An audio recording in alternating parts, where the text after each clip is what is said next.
brought you by Silver Pumps and Motors. Top quality और consistent performance के लिए सिर्फ सिल्वर पंप्स नाम याद रखना. చెప్పండి సార్, అంటే సింహాద్రి ఏడాది ఒకసారి మాత్రమే నిజరూపం దర్శనమిస్తారు. చాలామంది భక్తులు అంటే రెండు తెలుగు రాష్ట్రాల నుంచి పక్క పొరుగు రాష్ట్రాల నుంచి కూడా వస్తున్నారు. నిన్నటి నుంచి కూడా భారీగా వచ్చేసారు. ఈ ఘటన ఏమని చెప్పొచ్చు, ఏమంటారు? ఇది చాలా దురదృష్టకరమైన సంఘటన. ఎవ్వరు కూడా ఇటువంటి సంఘటన జరుగుతుందని ఊహించి ఉండరు. ఎందుకంటే సింహాచల దేవస్థాన చరిత్రలో ముఖ్యంగా గిరి ప్రదక్షిణ ఇక్కడ పెద్ద ఎత్తున జరుగుతుంది. సుమారు 20 లక్షల మంది గిరి ప్రదక్షిణ చేస్తారు. అలాగే ఈ అక్షయ తృతీయ రోజు నిజరూప దర్శనం కూడా చాలా ప్రత్యేకమైంది. సంవత్సరంలో ఒకరోజే స్వామివారి నిజరూపం చూసుకుంటాం. సో ఆ విధంగా అందరూ కూడా చాలా పెద్ద ఎత్తున చూడాలి అని భక్తి శ్రద్ధలతో అందరూ వస్తారు. అయితే ఇది ఏదైతే మెట్ల మార్గం, పాత మెట్ల మార్గం, దీన్ని కొంత రెనోవేట్ చేసి 2 మార్గాల కింద డివైడ్ చేసి ఇది 20 రోజుల క్రితం నిర్మాణం చేశారని చెప్పారు. ఆ విధంగా డివైడ్ చేయడం కారణంగా ఏదైతే పెద్ద ఎత్తున రష్ ఉంటుందో ఆ రష్ని మిటిగేట్ చేయాలని చెప్పి ఆలోచనతో ఈ విధంగా చేశారు. అయితే దురదృష్టం ఏమైందంటే 2:30 సమయంలో సుమారు 2 గంటలకి స్వామివారి యొక్క చందనం ఒలిచి నిజరూపం బయటపడుతుంది. అప్పటి నుంచి దర్శనాలు. ఏమండి, ఇప్పటి నుంచి నాకు ఇంటి పనిలో కొంచెం ఎక్కువ హెల్ప్ చేయండి. ఎందుకు? నీకు జాబ్ దొరికిందా? నాకు నేనే బాస్ అవ్వాలనుకుంటున్నా. ఎలా? బాస్ వాలా బీ ద బాస్. మొదలవుతాయి ఆ దర్శనాల యొక్క దీంట్లో వెళ్ళటం 2:30 గంటల సమయంలో జరగటం. ఈ మధ్యలో పెద్ద భారీ వర్షం పడటం, ఎప్పుడు కనివినీరుగని రీతిలో పెద్ద ఎత్తున ఎదురుగాళ్ళు, పెద్ద వర్షం పడినప్పుడు పైనుంచి నీరు ప్రవాహం మొత్తం మెట్లంతా కూడా ప్రవాహం చెందుతుంది. ఆ విధంగా కొండపై నుంచి నీరంతా కూడా ఈ విధంగా ప్రవహిస్తుంది. ఆ విధంగా ప్రవహించే సమయంలో కొంత మట్టి చర్యలు విరిగాయనే అభిప్రాయం కూడా కలుగుతుంది. అది ఈ గోడ మీద పడటం, ఈ గోడకి మధ్యలో ఉండే భక్తులు మరణించడం ఏదైతుందో అత్యంత దురదృష్టకరం. ఎప్పుడు కూడా ఊహించి ఉండడం ఈ ప్రాంతంలో ఇలా జరుగుతుందని చెప్పి ఈరోజు జరగటం ఏదైతుందో నిజంగానే అందరికీ బాధ కలిగిస్తుంది. దర్శనం బాగా అయింది, ఏర్పాట్లు బాగా చేశారనుకుంటే ఒక అపశృతి మొత్తం విషయాన్ని అంతా కూడా పక్కదారి పట్టించే విధంగా ఉంది. తప్పనిసరిగా ఎవరైతే ఈ యొక్క నిర్మాణంలో ఉన్నారో వాటిపైన చర్యలు తీసుకోవాలి. అలాగే దీనిపైన విచారణ జరగాలని మేము కోరుతున్నాం.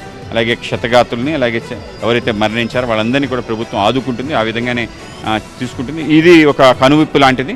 ఈ చర్య ఇంకా రాష్ట్రంలో ఎక్కడా కూడా పునరావృతం కాకుండా పెద్ద ఎత్తున అన్ని చోట్ల అన్ని దేవస్థానాలకు ఉత్సవాలు జరుగుతాయి, పెద్ద ఎత్తున పండుగలు చేస్తాం. సో ఆ పండుగల సమయంలో తీసుకోవాల్సిన అనేక చర్యలు ఇటువంటి కొత్త నిర్మాణం ఏదైతుందో ఆ నిర్మాణంకి తగిన విధంగా చర్యలు తీసుకోవాలని చెప్పి, సో ఇది మా అందరికీ కూడా చాలా బాధ కలిగిస్తుంది. తప్పనిసరిగా ప్రభుత్వం అందరినీ ఆదుకుంటుందని తెలియజేస్తుంది. అంటే 20 రోజులే అయ్యింది గోడ నిర్మించి, అంటే కచ్చా గోడ ఇది, పూర్తి నిర్మాణం కూడా జరగలేదు. గత ఏడాది 300 రూపాయల టికెట్లు అటువైపు నుంచి వెళ్ళేది అధికారులే చెప్తున్నారు.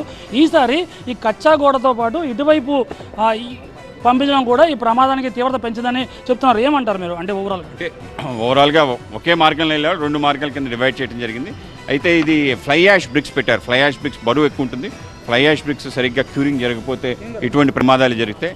కనుక చాలా జాగ్రత్తలు తీసుకోవాలి. ఫ్లై యాష్ యొక్క బ్రిక్స్తో వాల్ నిర్మాణం చేస్తే అనేది మనకి స్పష్టంగా తెలుస్తుంది. తప్పనిసరిగా ఎవరైతే దీని నిర్మాణంలో భాగస్వాములారో వాళ్ళపైన తప్పనిసరిగా చర్యలు తీసుకోవాలి. అలాగే ఈ యొక్క పునరావృతం కాకుండా నీరు ఏదైతే పైనుంచి ప్రవేశిస్తుందో దాన్ని అనేక మార్గాల నుంచి పంపించే విధంగా డ్రైన్స్ కూడా నిర్మాణం జరగాలని మేము ఇప్పుడు కోరుకుంటున్నాం. ఆ విధంగా జరుగుతుంది. ప్రసాదం స్కీమ్ మీద సుమారు 58 కోట్ల రూపాయలు కేంద్ర ప్రభుత్వం సింహాచల దేవస్థానానికి ఇచ్చారు. సుమారు 30 కోట్లే ఖర్చు పెట్టారు. మిగతా ఏదైతే డబ్బులు ఉన్నాయో తప్పనిసరిగా ఇటువంటి ప్రమాదాలు జరగకుండా సేఫ్టీ పెంచి భక్తుల యొక్క రక్షణకు మించి ఇంకోటి ఏం లేదు. ఆ విధంగా ప్రభుత్వం చర్యలు తీసుకోవాలి. ఆ విధంగా దేవస్థానంలో ఆలోచించాలి. ఈసారి పెద్ద ఎత్తున ఏర్పాట్లు చేశారు. మంత్రుల కమిటీ అందరూ కలిసి చాలా కూలంకుషంగా ప్లాన్ చేశారు. ఎక్కడ ఏ ఇన్సిడెంట్ జరగకూడదని, సులువుగా దర్శనం అవ్వాలని చెప్పి. దర్శనం అయితే చాలా బాగా అవుతుంది, కానీ ఇక్కడ జరిగిన అపశృతి ఏదైతుందో మా అందరికి కూడా బాధ కలిగిస్తుంది. అంటే ఈ వర్షపు నీరు ఈ మార్గం నుంచి వస్తుందని తెలుసు, కాకపోయినా సరే ఈ మార్గం నుంచి ఫ్రీగా డ్రైనేజ్ నిర్మించాల్సింది పోయి ఇక్కడ గోడ నిర్మించారు. ఇదే ప్రమాదానికి కారణం ప్రాథమికంగా చెప్తుంది.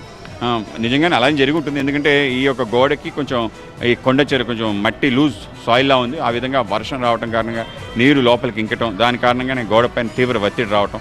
ఆ విధంగా ఎప్పుడైతే మట్టి కొంత ముందుకు జరిగిందో గోడ పడిపోవడం, దానికి మొత్తం ప్రొటెక్షన్లో మధ్యలో ఏదైతే బ్యారికేడ్స్ ఉన్నాయో ఆ బ్యారికేడ్స్ కింద నలిగిపోయారని చెప్పి చెప్తున్నారు. తలకాయలు పగిలాయని కొందరిని ప్రత్యక్షంగా ఎవరైతే కానిస్టేబుల్స్ చూశారో ఆ విధంగా ఆ యొక్క బ్యారికేడ్స్ వాళ్ళ మీద పడిపోవడం కారణంగా పైన రాళ్లు పట్టడం కారణంగా మరణించారని చెప్పి నిజంగానే చాలా దురదృష్టకరం. అనేక మంది పక్క ప్రాంతానికి సంబంధించిన వాళ్ళు కూడా వచ్చారట, ఛత్తీస్గఢ్ నుంచి, ఇలా ఒరిస్సా నుంచి. సో ఎవరైతే మృతులు వాళ్ళందరికీ కూడా కుటుంబాలకు ప్రగాఢి సానుభూతి తెలియజేసి ఎవరైతే మృతి చెందారో వాళ్ళకి సద్గతులు ప్రాప్తించాలని భగవంతుడు ప్రార్థిస్తారు. పూర్తిగా నిర్మాణం పూర్తి కాకుండా గోడ ఇక్కడ ఉంది. నిర్మాణం పూర్తి కాకుండానే ఈ మార్గం నుంచి భక్తుల్ని అనుమతించడం ఎంతవరకు కరెక్ట్ అంటారు? అంటే అన్నీ చూస్తే బాగానే అనిపిస్తాయి. ఇప్పుడు మీరు పక్కన ఆ మార్గం చూస్తే చాలా పక్కడ్బందీగా ఉంది. ఆ విధంగానే ఈ మార్గం కూడా పక్కడ్బందీగా ఉందని చెప్పే భావన అయితే కలుగుతుంది. అయితే ఏదైతే వర్షం పడిందో, అరగంటలో పడిన బీభత్సం ఏదైతుందో ఈ యొక్క చర్యకి అది కారణమైంది. ఆ విధంగా పెద్ద ఎత్తున వర్షం రావడం ఏదైతుందో, ప్రతిసారి పెద్ద వర్షం పడితే నీరైతే విపరీతంగా ప్రవహిస్తుంది. ఆ నీరు విపరీతంగా ప్రవహించడం కారణంగానే ఇన్సిడెంట్ జరిగిందని భావిస్తున్నాం. తప్పనిసరిగా మీరు అన్నట్టు డ్రైన్స్ అనేది పెట్టాలి. ఇప్పుడు మనకి ఏదైతే కొత్త మెట్ల మార్గం వచ్చిందో 2 పక్కల డ్రైన్స్ పెట్టారు. ఆ విధంగా డ్రైన్స్ పెట్టి నీరుని తరలించే ప్రయత్నం చేయాలి. అంటే గత ఏడాది వరకు ఈ మార్గం 300 రూపాయల మార్గం ఏదైతే ఉందో అది వేరే రూట్ నుంచి వెళ్ళేది. అంటే ఈ ఏడాది మాత్రమే ఇది డైవర్ట్ చేశారు. అంటే ఒకవేళ ఈసారి కూడా అటువైపు నుంచి అదే మార్గం పెట్టి ఉంటే బహుశా ఈ ప్రమాదం నుంచి చాలామంది బయటపడేవారు.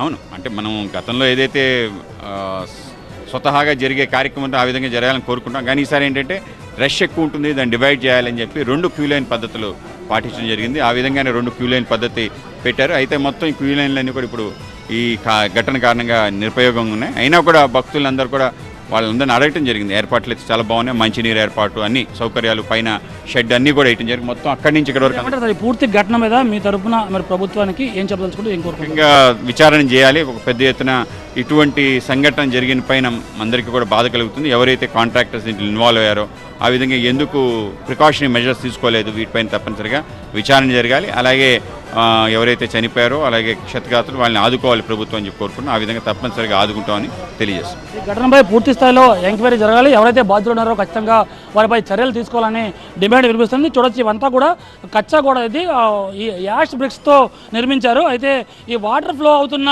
మెట్ల మార్గంకి అడ్డుగా ఈ గోడ నిర్మించడం, అది కూడా కచ్చా గోడ నిర్మాణం ఉన్న ప్రాంతం మీదుగా ఈ క్యూ లైన్ ఈరోజు అనుమతించడంతో ఒక్కసారిగా వర్షానికి వచ్చిన నీరు ఆ గోడ మట్టిలోకి వెళ్ళి అది నానిపోయి భారీ శబ్దంతో గోడ కూలిపోయినట్టు ప్రాథమికంగా వచ్చారు అధికారులు. దీనిపై పూర్తి స్థాయిలో విచారణ జరగాల్సి ఉంది.